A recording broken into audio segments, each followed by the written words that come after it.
Ouais, il est potox, c'est Antox, et bienvenue dans cette nouvelle vidéo consacrée à la critique de l'épisode 25 de la 3ème saison des 50, et où nous avons eu un épisode du coup où il s'est encore une fois passé des choses. Cette fois-ci, il y avait quand même un bien plus grand intérêt que l'épisode dernier. Même si l'épisode dernier au final ça promettait, mais bon, encore une fois ça reste qu'une promesse. Là on a eu du concret. Après, encore une fois, est-ce que je suis content de ce qui s'est passé? Eh bien, pas tant que ça, hein, finalement. Je suis même extrêmement en colère pour plusieurs raisons. Alors pour ceux qui ne l'aiment pas, elle en fait partie, c'est vrai. Mais il n'y a pas que ça. Il n'y a pas que ça parce que je trouvais également que c'était un minimum injuste. En tout cas, les intentions de la prod pour moi n'étaient pas, étaient claires. Maintenant, du coup, je veux dire, il n'y avait pas trop de différentes manières de l'interpréter. Bon, avant, on va d'abord s'attaquer à l'intégralité de l'épisode parce que malheureusement, c'est arrivé à la fin de l'épisode.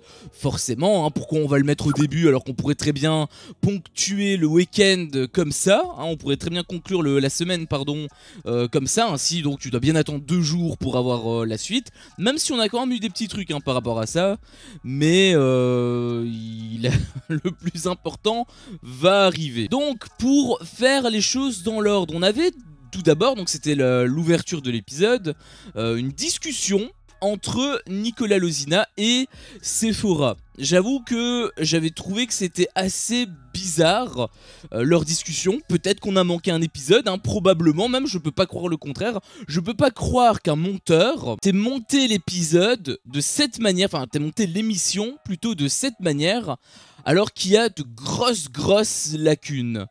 Je m'explique. En gros, on a eu donc Nicolas et Sephora qui ont eu une discussion, comme je te l'ai dit, et en fait, Nicolas a voulu tout simplement mettre un terme. Pour lui, voilà, il a envie de plus avec Sephora.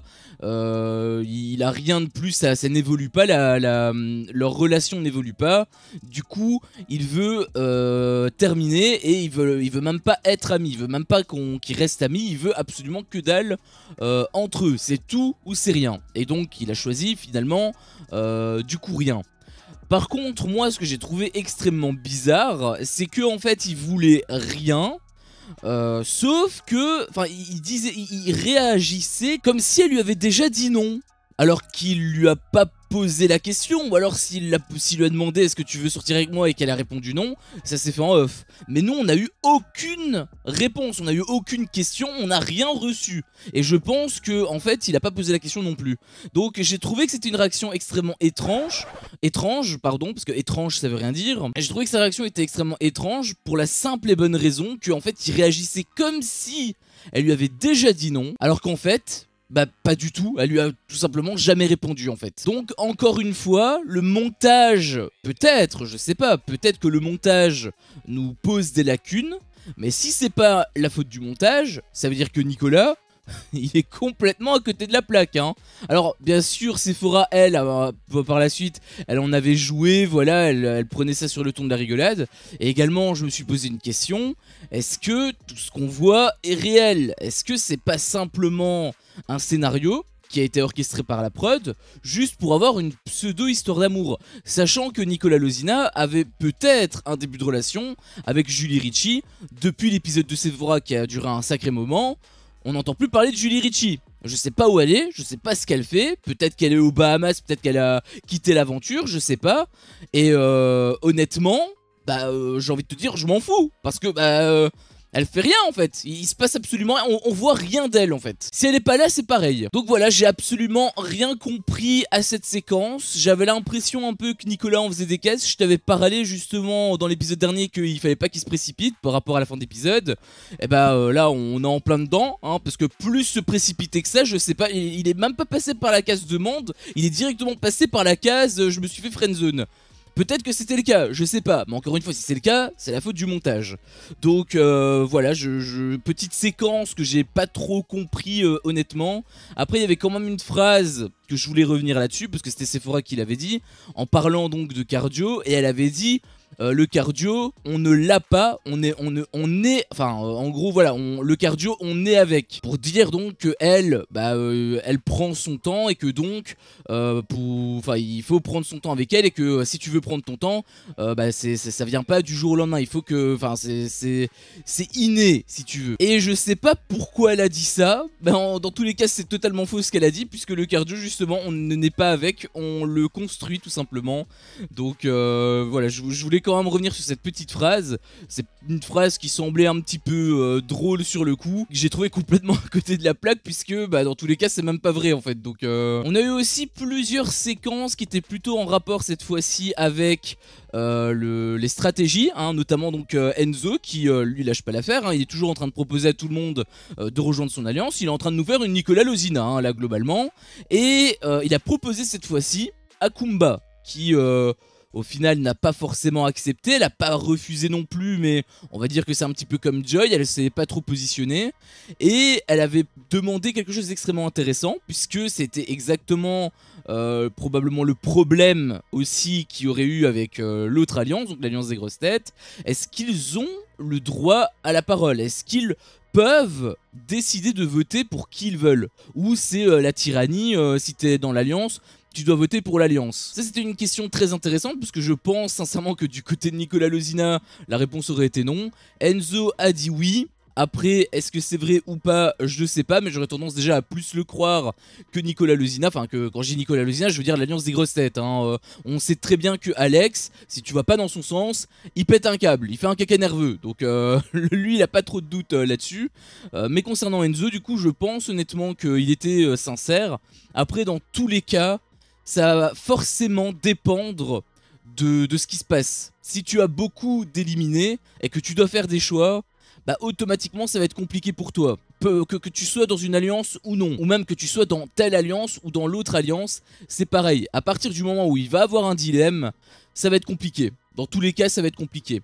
Donc ça c'est un petit peu le mot d'ordre, j'ai envie de te dire, par rapport à cette séquence là, parce que on a eu une autre séquence qui était un petit peu en rapport aussi avec les alliances, et cette fois-ci c'était un petit peu Julie B qui décrédibilisait l'alliance de Enzo par rapport donc à Lou, puisque voilà, en gros Lou, comme elle avait signé le t-shirt à la soirée précédente, il y avait Sephora qui lui avait posé des questions là-dessus, elle doutait de sa sincérité, Lou elle essayait un petit peu de se défendre, et Julie B en gros essayait de lui retourner le cerveau en disant tout simplement que il fera sortir Lou s'il peut se sauver lui-même.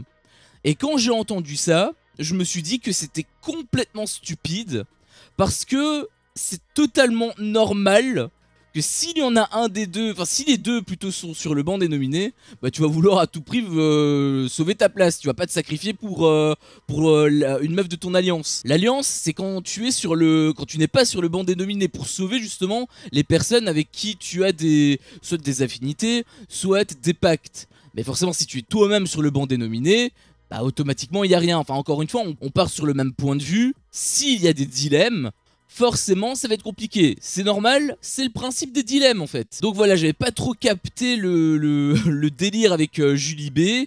Elle avait aussi parlé d'autres trucs, notamment qu'il y avait une hiérarchie, mais ça c'est totalement normal. Enfin je veux dire, t'as forcément plus d'affinité avec certaines personnes qu'avec d'autres. Après concernant Lou, je sais pas, apparemment Lou elle apprécie réellement Enzo. Est-ce qu'ils sont amis? J'en sais strictement rien.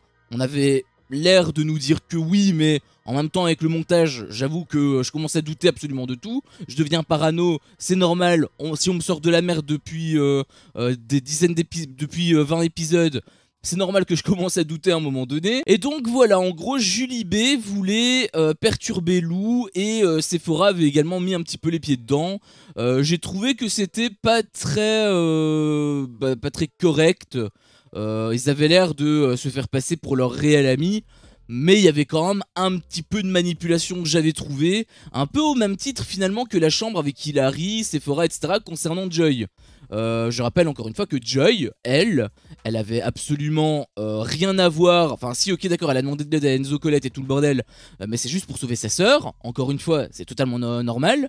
Et tout le monde lui est tombé dessus. Et d'ailleurs la Julie B, elle a aussi mis son grain de sel par rapport à ça. Je sais pas si elle fait partie de la chambre en question, mais j'ai l'impression que Julie B, elle aime foutre la merde un petit peu partout quelque part. Et d'ailleurs j'ai été très surpris et très content à la fois, hein, mais c'est juste que j'ai pas l'habitude d'être content par rapport à eux, puisque Stéphane avait dit justement que tout ce que je viens de te dire, tout ce que je pensais, il l'a dit exactement. Il a dit pas tout pareil à Lou, donc voilà que c'était pour la manipuler, etc. Parce que dans tous les cas, c'est normal, t'as plus d'affinité avec certaines personnes. Dans tous les cas, si tu rentres dans une alliance, tu n'es pas tu n'es pas obligé d'être un pion. Tu peux également faire tes propres choix. Si tu as plus d'affinité avec une personne qui n'est pas dans l'alliance, tu n'es pas obligé de le choisir. Ça va dépendre également par rapport à l'affect. Encore une fois, on revient sur la partie dilemme. Donc le fait que Stéphane ait dit ça, j'avais été content, c'était très sage de sa part.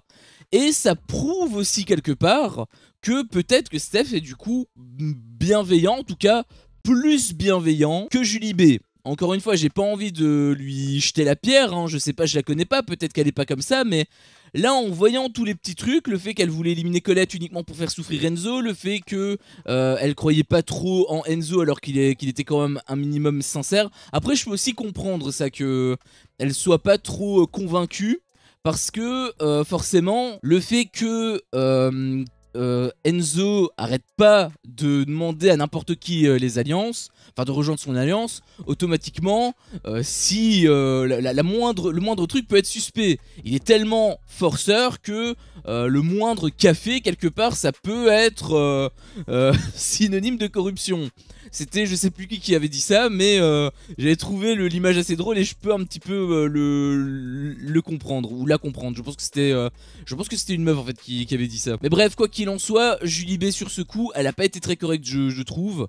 Après, est-ce que c'était manipulation de sa part, ou est-ce que simplement elle était sincère et en fait elle a pas trop vu le mal? C'est également son point de vue à elle, donc c'est peut-être possible que ce soit justement le cas. Mais quoi qu'il en soit, à l'image, ce qui est retranscrit, finalement c'est une Julie B qui aime jeter un peu la pierre à tout le monde en fait. Et ensuite on a eu le gros de l'épisode finalement, puisqu'il y avait eu un deal du lion. Donc c'est le deuxième deal du lion qu'on a eu. Alors j'étais content, parce qu'au moins ils l'ont réutilisé. Je me suis dit si c'était juste pour le faux départ de Maïsan, ça aurait été assez bof. Au final, ils ont été quand même un minimum intelligents, parce que là, ça aurait été clairement un concept exclusivement pour le faux départ de Maïsan, en fait. Hein. C'est pour ça que je voulais que ce soit au moins réutilisé. Au final, ça a été le cas, donc quelque part, tant mieux. Ça a eu également un impact, quelque part, tant mieux, mais je vais y revenir parce que pour moi, c'était pas très juste. Par contre, déjà, le premier truc où j'étais déçu, c'est que c'était Kevin Gage qui avait été choisi. Je me suis posé la question, pourquoi pas Jordan? J'ai eu très vite la réponse bien évidemment. Encore que si ça avait été Jordan, ça aurait été même plus logique. Mais il aurait fallu que ça se passe différemment dans tous les cas. Mais je trouve quand même ça assez drôle que, comme par hasard, c'est l'une des personnes des grosses têtes qui a un vrai deal du lion. Parce que pour moi le truc de Maïsan, c'est pas un vrai deal. Pour moi c'est juste que le concept du deal du lion avait déjà été set up pour justement les trucs qu'on a vu dans cet épisode. Mais ils se sont dit ok, il faut scripter le départ, autant l'utiliser par rapport à ça. Ça ferait peut-être même une bonne introduction. Et je trouve que cette introduction est absolument pas bonne, parce que l'impact que ça a est beaucoup plus grande, en tout cas d'un point de vue négatif, je veux dire, que l'impact qu'on a eu ici, entre un départ direct et le petit Kevin Gage qui tranquillou pilou, il te fait gagner 2000 balles mais sans être éliminé, hein. Ok d'accord, il y a une contrepartie, mais la contrepartie c'est pas une élimination non plus. Après c'est pas 5000 balles non plus, mais voilà, les 5000 balles, bon déjà c'était très généreux, mais voilà, le fait que comme par hasard ce soit encore Kevin Gage, enfin je dis encore, mais c'est plutôt dans l'optique alliance, dans l'optique des grosses têtes, pardon. C'est encore une grosse tête qui inaugure le deal du lion. Pour moi, c'est pas Maïsan qui l'a inauguré. Pour moi, Maïsan, c'était juste un prétexte pour se barrer.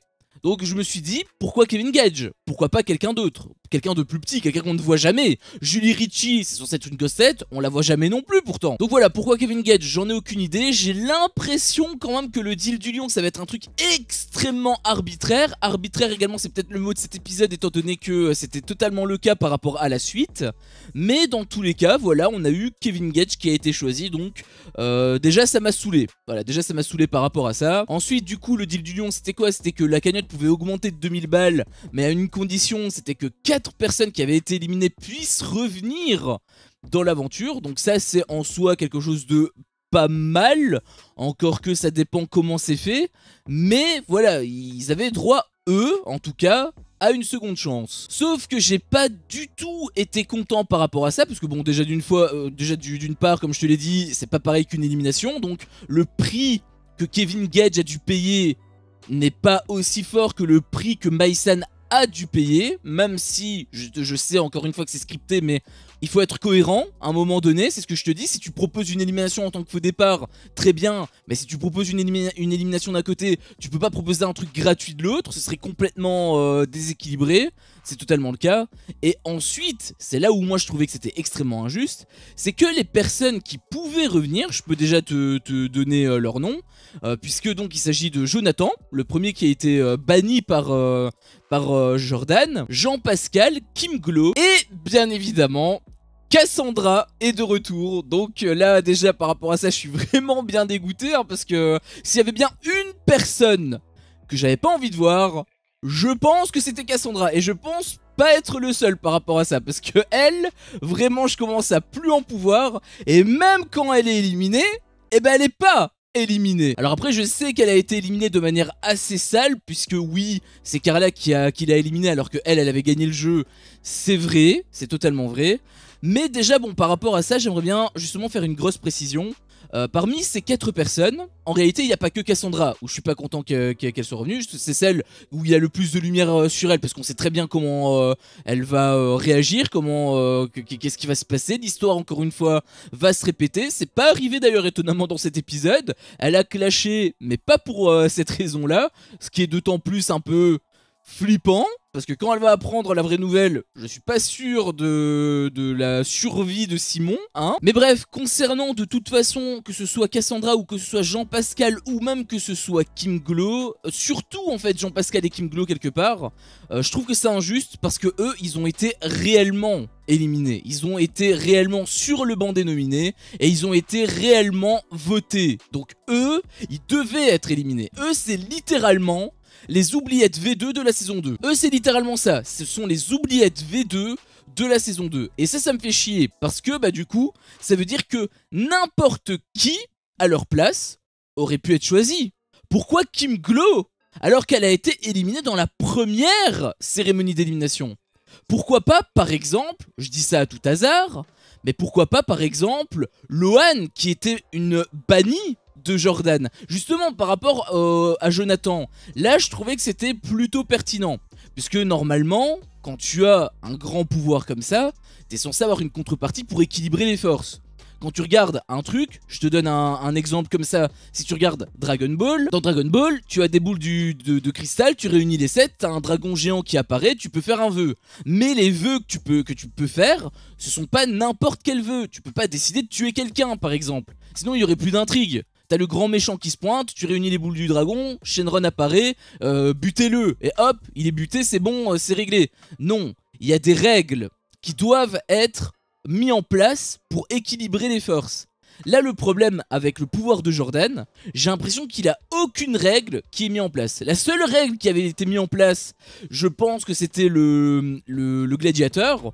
Sauf qu'au final, ça n'a pas du tout porté ses fruits, puisque personne n'a voulu l'éliminer lui. Et au-delà de ça, bah, le truc du gladiateur, il a duré 3 jeux. Alors que le truc de Jordan, lui, bah, il est encore actif. Et il sera encore actif jusqu'à la finale. Donc voilà, je trouve que c'est ultra déséquilibré par rapport à ça. Le fait que Jonathan réintègre l'aventure, je trouve que ça c'était plutôt bien. Parce que le pauvre, déjà il a été éliminé un peu impunément par Jordan. Et surtout, c'était le premier à être éliminé. C'est pas comme si c'était le 10e ou le 15e, non. C'était le tout premier, il a même pas pu poser un pied dans le château. Donc par rapport à Jonathan, j'étais extrêmement content. D'ailleurs, concernant le retour de Jonathan, et ça, il y a eu des petites frictions avec Jordan, ça m'a beaucoup fait rire parce qu'il avait une sorte de mini-clash. Mini-clash d'ailleurs que j'ai pas... Enfin, il avait Jordan qui avait argumenté, il avait l'air d'être très énervé rapidement. J'avoue que lui qui avait l'air d'être de nature très calme, je sais pas pourquoi il s'est énervé d'un coup. Est-ce qu'il a quelque chose contre Jonathan? J'en sais strictement rien. Il y en a sur les réseaux qui parlent de racisme.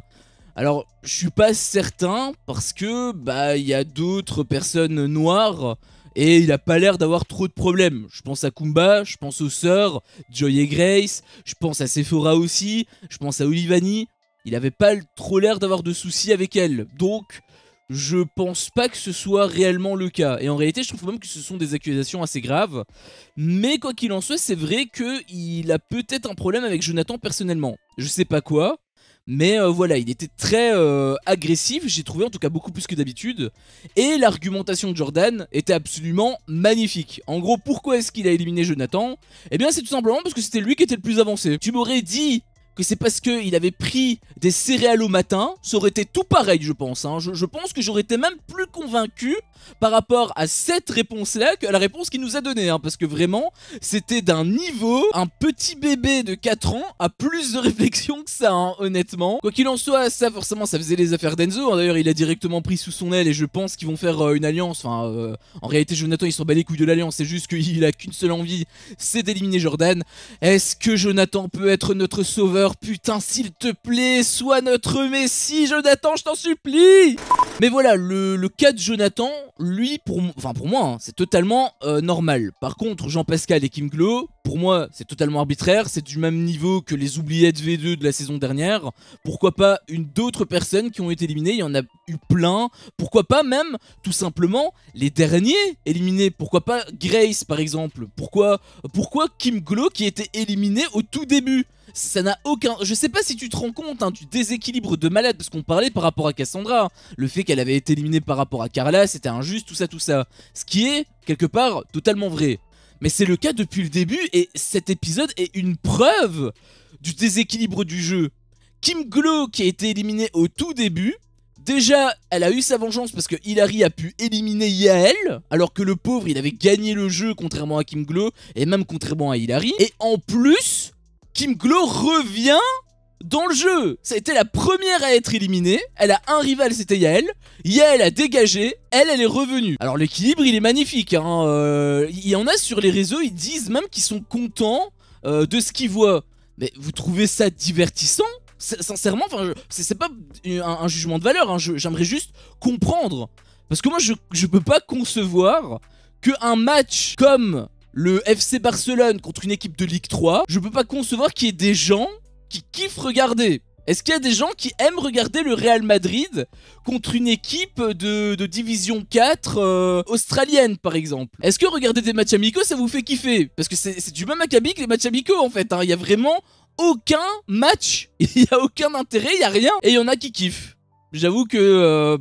ça m'échappe en fait, je comprends pas pourquoi. Et ensuite donc pour parler du cas de Cassandra, pourquoi est-ce que je disais que ça me faisait chier? Bon bien évidemment tu connais, c'est parce que voilà, toujours ces histoires, ça commence à saouler parce qu'on la voit tout le temps, on la voit partout. À un moment donné, je veux bien la voir dans une émission ou deux, mais là on l'avait vu dans Les Apprentis Aventuriers avec notamment Luana, voilà elle cassait les couilles. Là pareil avec Les Apprentis Champions, elle cassait également les couilles à tout le monde en fait, à Luana, bon il avait aussi Lisa Marie qui avait pas été très correcte, mais voilà, il s'est passé plein de trucs. Encore une fois, ça m'a cassé les couilles. Et maintenant, on a encore le truc avec les 50 où on pensait qu'on était débarrassé, et finalement, on l'est toujours pas. Donc à un moment donné, ça me fait un petit peu chier, sachant que là, ok d'accord, sa place est peut-être un peu plus justifiée que Jean-Pascal et Kim Glow, hein, n'est-ce pas? C'est vrai que c'était pas forcément très cool, mais dans ce cas-là, moi ce que j'aurais apprécié, c'est que toutes les personnes soient les mêmes, enfin se sortent de la même manière. Soit toutes les personnes qui ont été éliminées par un gladiateur, dans ce cas-là tu reprends Mounia, hein, par exemple, tu reprends Yael aussi. Ou alors, tout simplement, et pour moi ça m'aurait semblé être le plus pertinent, encore une fois, pour rééquilibrer le pouvoir de Jordan, tout simplement, parce que c'est vraiment Jordan hein, le problème, hein, c'est pas les gladiateurs, Carla, etc., c'est pas eux les vrais problèmes. Les vrais problèmes c'est Jordan, parce que son pouvoir est beaucoup trop fort. Donc pour le contrer, qu'est-ce qui aurait été tout simplement le mieux à faire? Eh bien, ça aurait été de tout simplement ramener tous les bannis. Peut-être. Là on t'a ramené Jonathan. Pourquoi on t'a pas ramené Nabil? Pourquoi on t'a pas ramené Giovanni? Pourquoi on t'a pas ramené Nicolas Couteau? Imagine dans quel état d'esprit ils auraient tous été. Ils auraient eu un seul objectif en commun: dégager Jordan. Et là bon bien évidemment ça aurait été compliqué pour lui, mais en même temps le pouvoir qu'il a il est tellement fort. c'est normal qu'il soit en danger. Il est censé être en danger avec ce pouvoir. Je sais pas si tu te rends compte, il a jamais été mis en danger une seule seconde, alors que c'est censé être la première tête à abattre en fait. C'est censé être la première tête à abattre et il y a personne qui veut le dégager. Enfin maintenant si en fait, mais c'est peut-être un petit peu trop tard maintenant. Donc voilà, très déçu hein, du choix de la prod. En plus le pire c'est que moi j'avais déjà été spoil par rapport à ça. Parce qu'apparemment dans le montage, dans le best-of là au tout début, parce que c'est magnifique hein, de montrer un élément qui spoil un truc ainsi dans les 10 premières secondes. Enfin j'abuse peut-être un petit peu. Dans les 2-3 premières minutes de chaque épisode. Parce que c'est répété à chaque fois hein. Et ça a rien à voir avec le générique. C'est avant le générique. Pour te donner envie de regarder l'émission. Parce que c'est vrai que t'en as vachement besoin. En tout cas, si tu le mets, autant ne pas montrer de spoil. Mais non, on te montre quand même des spoils. Et du coup, il y a plein de mecs sur les réseaux sociaux qui spoilent, forcément, puisqu'ils ont été spoilés. Et ils spoilent à tout va. Et donc, je savais déjà que Jonathan et Kim Glow allaient revenir. Je savais pas comment, je savais pas pourquoi. Je pensais pas que ça allait être aussi gratuit, très honnêtement.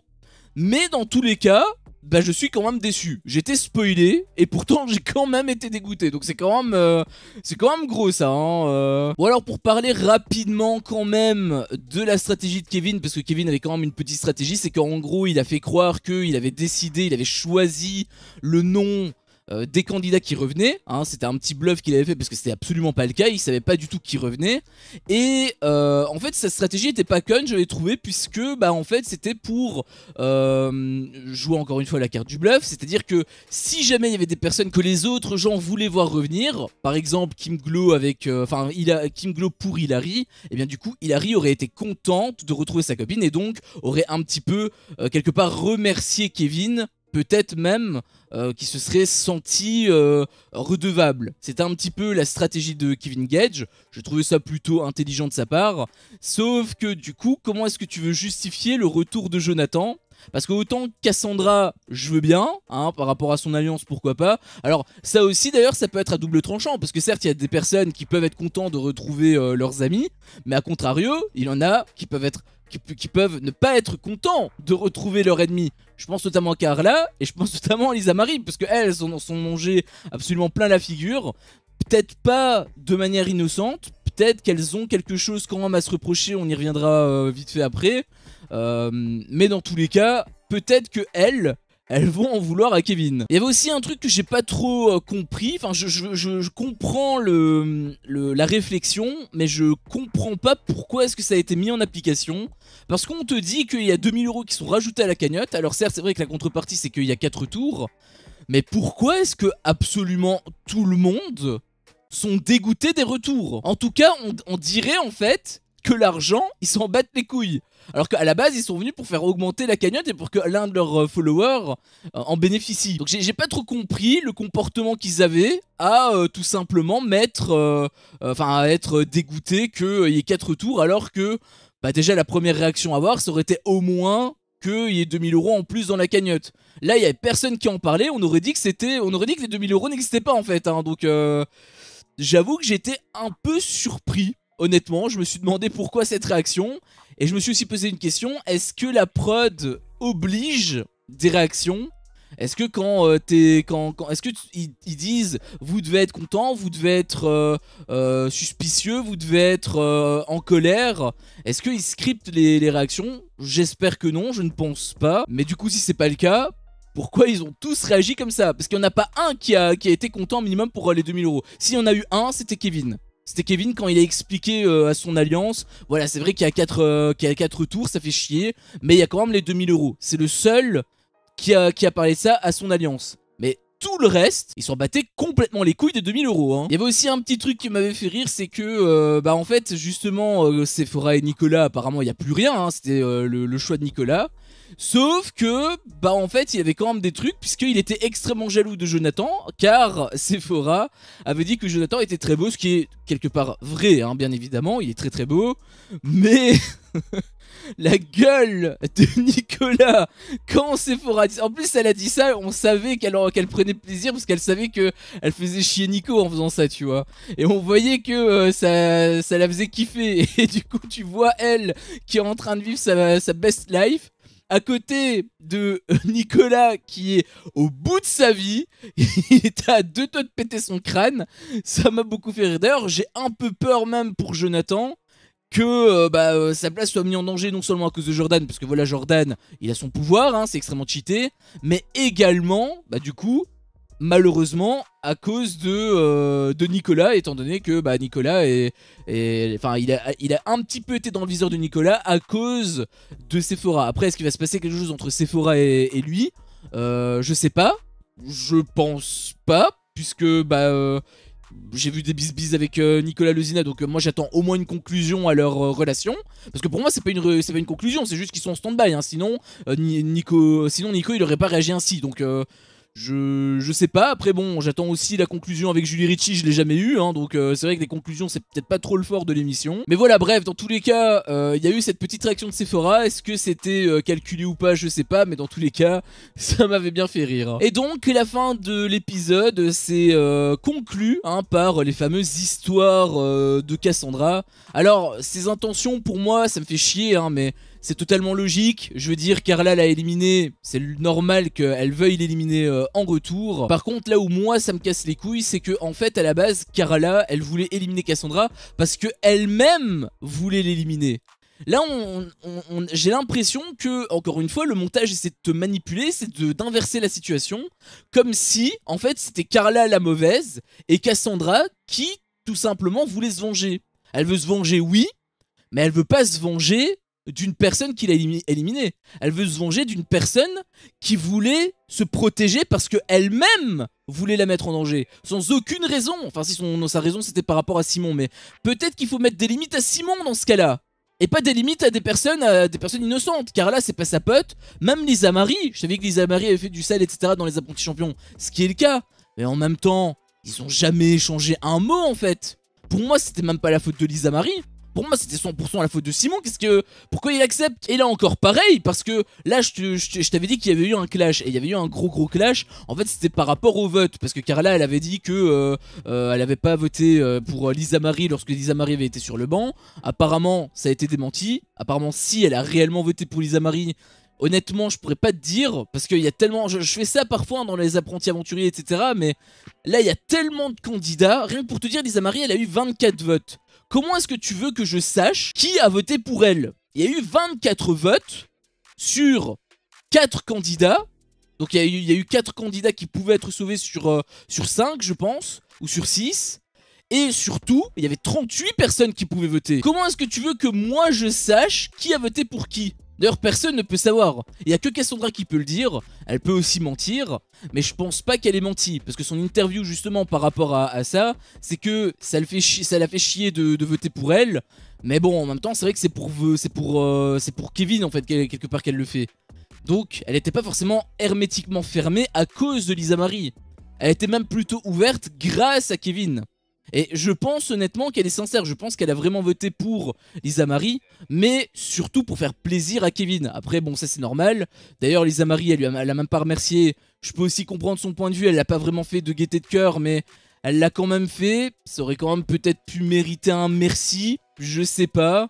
Pour ça que je dis que par rapport à Lisa Marie, c'est peut-être un petit peu ambigu. Même par rapport à Carla, finalement, si elle avait propagé une fausse rumeur, c'est pas forcément ouf. Après, est-ce que c'est une fausse rumeur ou est-ce qu'elle a mal interprété? Parce qu'elle avait dit qu'elle les avait vus. Elle avait vu qu'elle avait pas voté pour Lisa Marie. Est-ce que Cassandra ment également? Est-ce que Carla a bien vu? Il y a tellement de facteurs, on peut pas savoir. La seule chose qu'on peut dire, c'est que possiblement Cassandra, a réellement voté pour elle. C'est la seule chose qu'on peut dire. Parce que c'est sa parole. Mais encore une fois, c'est sa parole sur base de rien. Il n'y a pas de preuve, il n'y a que dalle. Donc, je pourrais pas te dire. Honnêtement, je pourrais pas dire. Quoi qu'il en soit, Carla et Lisa Marie s'en sont un petit peu pris plein la gueule. Peut-être pas de manière si injustifiée que ça. Mais moi, si j'étais à la place de Simon, ça me ferait flipper, en fait. Parce que elle réagit comme ça pour ça, mais elle est pas encore au courant de ce qu'il attend, hein. Parce que les épisodes là avec Simon, avec les jeux de regard avec Lisa Marie, et même par rapport à Carla, puisque apparemment ils ont dormi ensemble, alors est-ce qu'ils ont dormi ensemble en cuillère? Encore une fois, ça a été démenti par Simon. Et apparemment, il était pas du tout en cuillère, il y avait plein de personnes autour, bref. Apparemment, il s'était rien passé. Mais, dans tous les cas, il a quand même dormi avec Carla. et tu connais Cassandra. Déjà, je trouve que c'est un petit peu litigieux, hein, cette situation. Juste dormir avec une femme qui n'est pas ta copine, alors que t'es censé être en couple, c'est déjà un petit peu ambigu. Mais en plus, quand tu connais le comportement de Cassandra, comment elle réagit à la moindre occasion, bah forcément, moi je me pose des questions et j'ai sincèrement peur pour l'intégrité de Simon en fait. Donc voilà, hein, on est de retour dans les histoires de Cassandra. Moi je pensais que j'allais pouvoir enfin un petit peu respirer, ce qui était le cas pendant quelques épisodes. Mais non, hein, la prod, on a décidé autrement. Hein, forcément, hein, ils te font revenir leur poule aux œufs d'or. Hein, parce que tu te doutes bien que s'ils ont fait revenir Cassandra, c'est pas pour le jeu, c'est pas pour les stratégies, c'est uniquement pour qu'elle découvre les trucs avec Simon et qu'elle pète son crâne en fait. C'est uniquement pour ça. Elle a déjà pété son crâne par rapport au vote. Elle est même pas encore au courant de ce qu'il attend. Donc moi ça me pète les couilles, je te le dis honnêtement, ça me pète les couilles. Je sais que le jeu est ultra déséquilibré dans tous les sens, ça fait depuis le début que c'est comme ça.